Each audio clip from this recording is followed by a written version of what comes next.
আসসালামু আলাইকুম সিশার basic to advance Bangla টিউটোরিয়ালের 38তম পর্বে আপনাকে স্বাগত জানাচ্ছি। আজকে আমরা আলোচনা করব লিস্টের আরেকটি স্পেশাল মেথড এনি। গত পর্বে আমরা আলোচনা করেছিলাম অল নামক মেথডটা নিয়ে। আজকে আমরা আলোচনা করব এনি নামক যে মেথডটা রয়েছে এটা নিয়ে।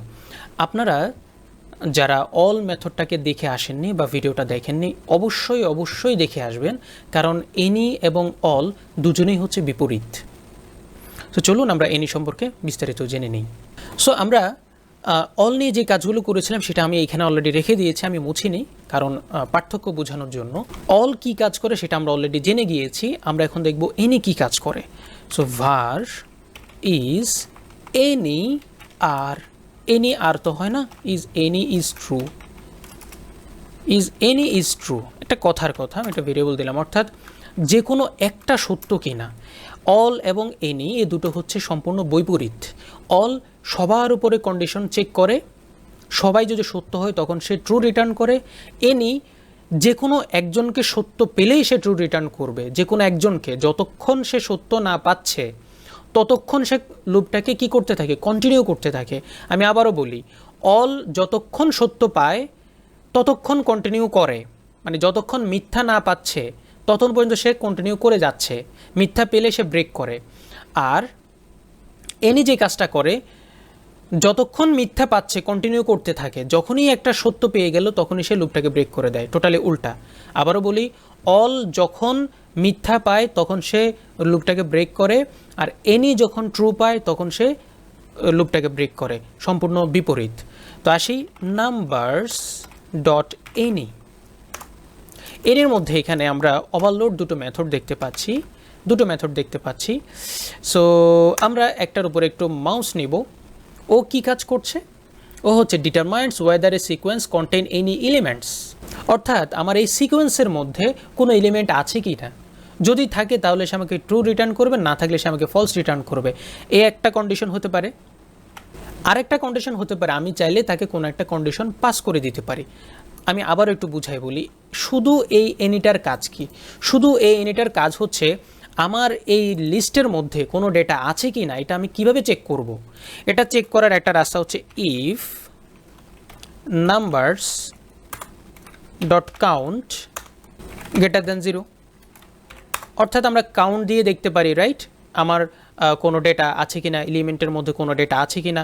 এই যে কাউন্ট আমাকে কি রিটার্ন করে, gets the number of elements contained in the list, অর্থাৎ সে আমাকে টোটাল কতগুলো ডেটা আছে সে আমাকে এইটা রিটার্ন করে, কাউন্ট।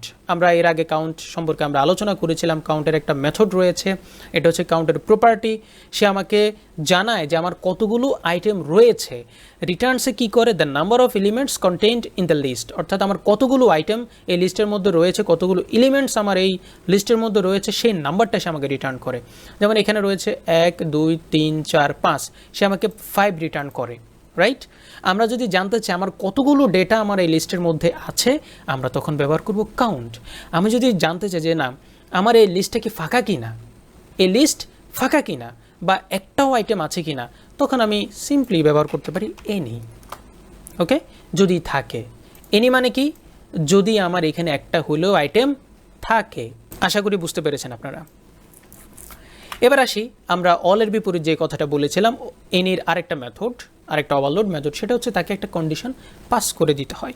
সো আসি নাম্বার, আমি বলছি যদি আমার এইখানে এই যে লিস্টটা রয়েছে এইখানে একটাও যদি আমার 4-এর বড় হয়, একটাও যদি আমার 4-এর বড় হয় তাহলে তুমি আমাকে ট্রু রিটার্ন করো। সো নাম্বার গ্রেটার দেন 4, আমি আমার মতো করে একটা কন্ডিশন পাস করেছি।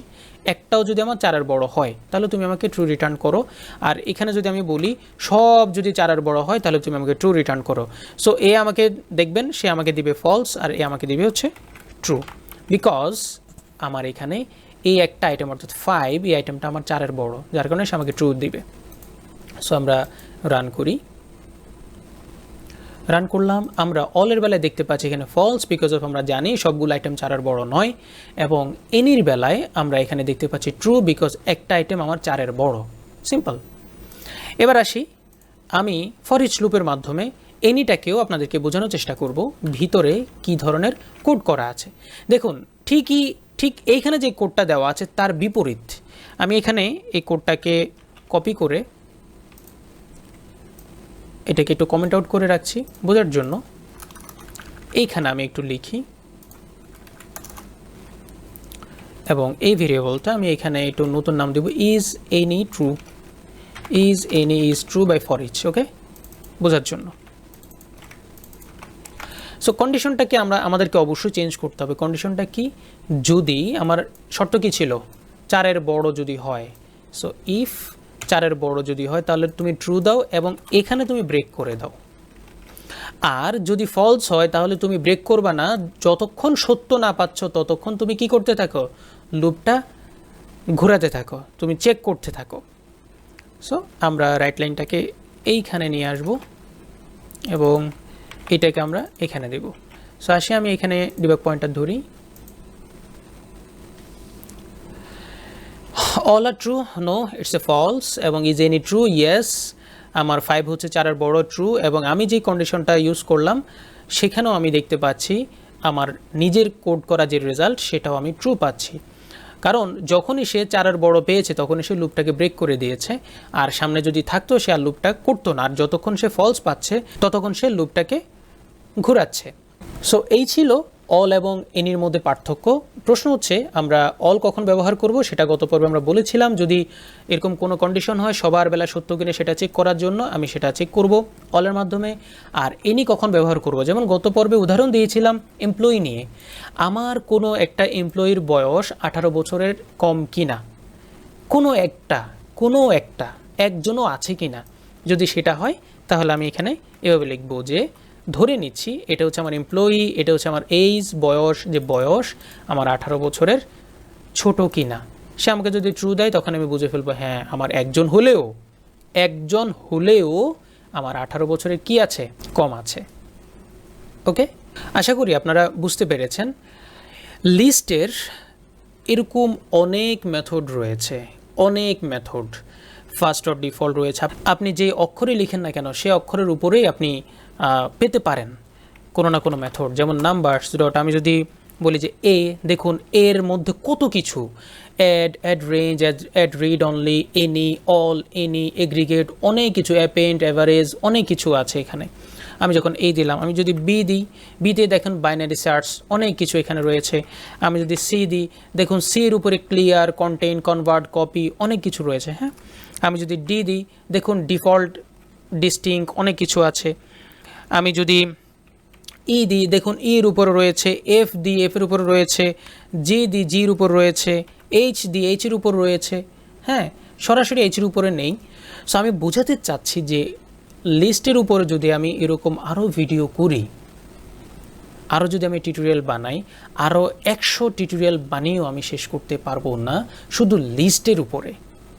ওকে, আপনাদের কাছে আমার রিকোয়েস্ট থাকবে, আপনারা যারা সি শার্প শেখার জন্য আমার এই সিরিজটাকে ফলো করছেন, আপনারা লিস্টের উপরে একটু পড়াশোনা করবেন, একটু মাইক্রোসফটের কাছে যাবেন, ওয়েবসাইটে গিয়ে একটু সার্চ করলেই লিস্ট সম্পর্কে আপনারা 30-40টা আপনারা বেসিক মেথডগুলো পাবেন, এক্সটেনশন মেথডগুলো কী কী রয়েছে সেটা নিয়ে একটু গুগল করবেন, আপনারা পেয়ে যাবেন। আমি ফিউচারে আস্তে আস্তে লিস্ট সম্পর্কে আরও অনেক মেথড আমি ইনশাল্লাহ অ্যাড করব, হোক সেটা 100টা ভিডিও, তবে এই মুহূর্তে নয়। এই মুহূর্তে আমার উদ্দেশ্য হচ্ছে আপাতত সি শার্পটাকে আপনাদেরকে একটু ধরিয়ে দেওয়া। আমরা সামনে মেথড নিয়ে একটু আলোচনা করব। মেথডের আমাদের 2 থেকে 3টা পর্ব আমাদের প্রয়োজন মেথড আলোচনা করার জন্য। আমরা তারপরেই অবজেক্ট ওরিয়েন্টেড প্রোগ্রামিংয়ে চলে যাব। অবজেক্ট ওরিয়েন্টেড প্রোগ্রামিংটা কভার করার পর আমরা একটু উইন্ডোজ ফর্মের দিকে আগাবো, যাতে করে আমরা প্র্যাকটিক্যালি সি শার্প শেখার পাশাপাশি আমরা যাতে ছোট করে একটু নিজের একটা সফটওয়্যার বানিয়ে ফেলতে পারি, বা নিজের একটা ডেস্কটপ অ্যাপ যেন আমরা বানাতে পারি, সেদিকে আমি আস্তে আস্তে ফোকাস করব। এবং সেটাকে ফোকাস করতে করতে একটা পর্যায়ে আমি লিস্ট সম্পর্কে ডিটেইল আকারে আরও অনেক ভিডিও ইনশাল্লাহ নিয়ে আসবো, স্ট্রিং সম্পর্কে অনেকগুলো ভিডিও নিয়ে আসবো। অর্থাৎ সি শার্পের এই সিরিজ চলতেই থাকবে, প্রতি বছর সি শার্পের নতুন নতুন জিনিস অ্যাড হয় ইনশাল্লাহ, সেগুলো নিয়ে আমি আপনাদের সাথে আলোচনা করব। সো এই কথাগুলো বলার উদ্দেশ্য একটাই, এটা ভিডিও দেখে শিখে শেষ করার মতো জিনিস নয়। সি শার্প এটা মহাসমুদ্র। আপনাকে সেই সমুদ্রের কিছু অংশ আমি হয়তোবা ধরিয়ে দিতে পারি। এটার প্র্যাকটিস, এই যে প্রতিটা মেথড নিয়ে অনেক প্র্যাকটিস রয়েছে, প্রতিটা কন্ডিশন নিয়ে অনেক প্র্যাকটিস রয়েছে, অ্যারে নিয়ে অনেক প্র্যাকটিস রয়েছে। আপনি যদি কোথাও ট্রেনিং করেন, সেখানে ট্রেনিংয়ে আপনাকে এগুলো শুধু দেখিয়ে দেয়া হবে। আপনাকে ধরে ধরে ট্রেনিং করানো, অনেকগুলো প্র্যাকটিস করানো সাধারণত ট্রেনিং সেন্টারে সে সময় হয় না, বা তাদের সেই ভ্যালু অনেকেই দেয় না। যার কারণে ট্রেনিং করার পরেও অনেকেই ভালো কিছু শিখতে পারে না। কারণ কি, ট্রেনিংয়ে একটা টপিক দেখানো হয়, যেভাবে আমি এই ভিডিওতে একটা টপিক আপনাকে দেখালাম, আপনি টপিকটা দেখলেন, আমি যা প্র্যাকটিস আপনাকে করে দেখালাম এটাই আপনি প্র্যাকটিস করলেন। এর বাইরে আপনি কোনো রকম আর চেষ্টা করেননি, এটাকে অন্য কোনো কাজে আপনি লাগাননি। আপনি যদি একজন ভালো প্রোগ্রামার হতে চান, আপনাকে এটা নিয়ে অনেক প্র্যাকটিস করতে হবে। আপনাকে একটু গুগল করতে হবে, বিভিন্ন রকম সি শার্পের প্রবলেমগুলো আপনাকে বের করতে হবে, সেই প্রবলেমগুলোকে আপনার সলিউশন করা শিখতে হবে। তাহলে গিয়ে আপনি একজন ভালো প্রোগ্রামার হতে পারবেন। আদারওয়াইজ এই জিনিসগুলো শিখে আপনি খুব বেশি দূর আগাতে পারবেন না। তবে আমি বিশ্বাস করি এবং আমি আশা রাখি আপনারা নিশ্চয়ই ভালো করবেন এবং অবশ্যই নিজেরা পরিশ্রম করবেন, বই পড়বেন। বইয়ের বিকল্প কোনো কিছু নেই। এখন 2022 এই মুহূর্তে আমার কাছে সবথেকে ভালো সি শার্পের যে বইটা আমার কাছে মনে হচ্ছে, সেটা হচ্ছে C sharp 10 in a nutshell. এই বইটা আপনারা নীলক্ষেত থেকে আপনারা কিনতে পারেন, 400 থেকে 450 টাকা পড়তে পারে। এই বইটা যথেষ্ট ভালো মানের একটা বই। জোসেফ আল বাহারি এই ভদ্রলোক বইটা লিখেছেন। এই বইটা আপনারা পড়তে পারেন। এই বইয়ে অনেক ডিপ লেভেলের কথাবার্তা বলা আছে সি শার্প সম্পর্কে। আশা করি আপনারা উপকৃত হবেন। সো আশা করি আপনারা এই নিয়ে সম্পর্কে মোটামুটি বেসিক একটা ধারণা নিয়েছেন এবং প্র্যাকটিস করবেন। ভালো থাকবেন, সাথেই থাকবেন। ধন্যবাদ।